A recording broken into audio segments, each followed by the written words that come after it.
After almost 2 months of waiting and going through a lot of beta testing, iOS 26.3 is finally officially released to the public. And honestly, this update is really nice. Even if it's not packed with tons of new features, it still comes with some really good changes, and most importantly, some strong improvements in performance and battery.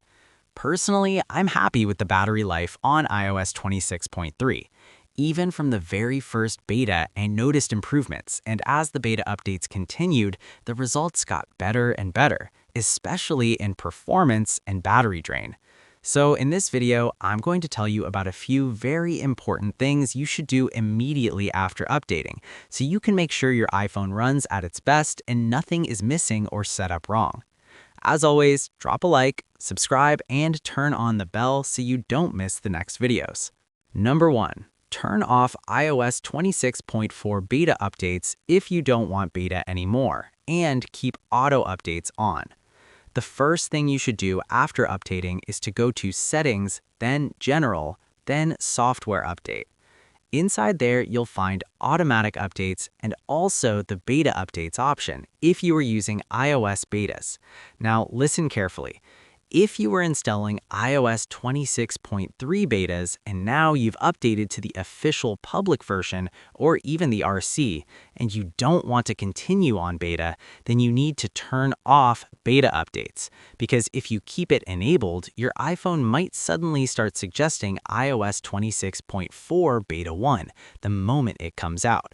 And if you're not planning to test beta versions again, you don't need that headache. But at the same time, it's very important to keep automatic updates enabled. Why? Because until iOS 26.4 is released officially, Apple might push smaller updates like security fixes, stability patches, and quick bug fixes. So it's better to stay ready and let the iPhone install them automatically as soon as they drop, instead of you having to manually search for updates every time. Number 2. Turn on background security improvements. Super important. The second important thing is related to security improvements running in the background. Go to Settings, then Privacy and Security. Scroll down until you find Background Security Improvements. Make sure this option is on. In simple words, this feature allows certain security improvements to install silently in the background without you having to do anything. And just to be clear, this is not a full iOS update like iOS 26.3 or iOS 26.4.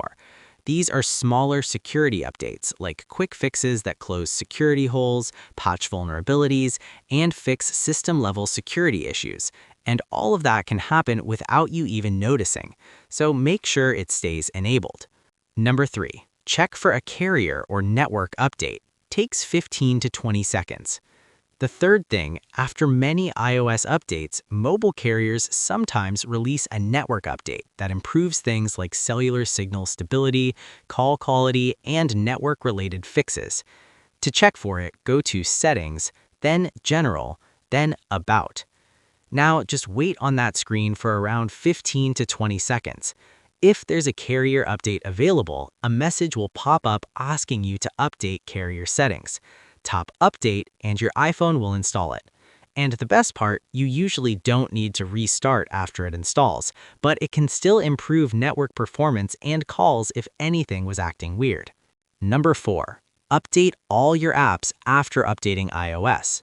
The fourth thing, and this is extremely important, after any big iOS update, most popular apps release updates to become fully compatible with the new system.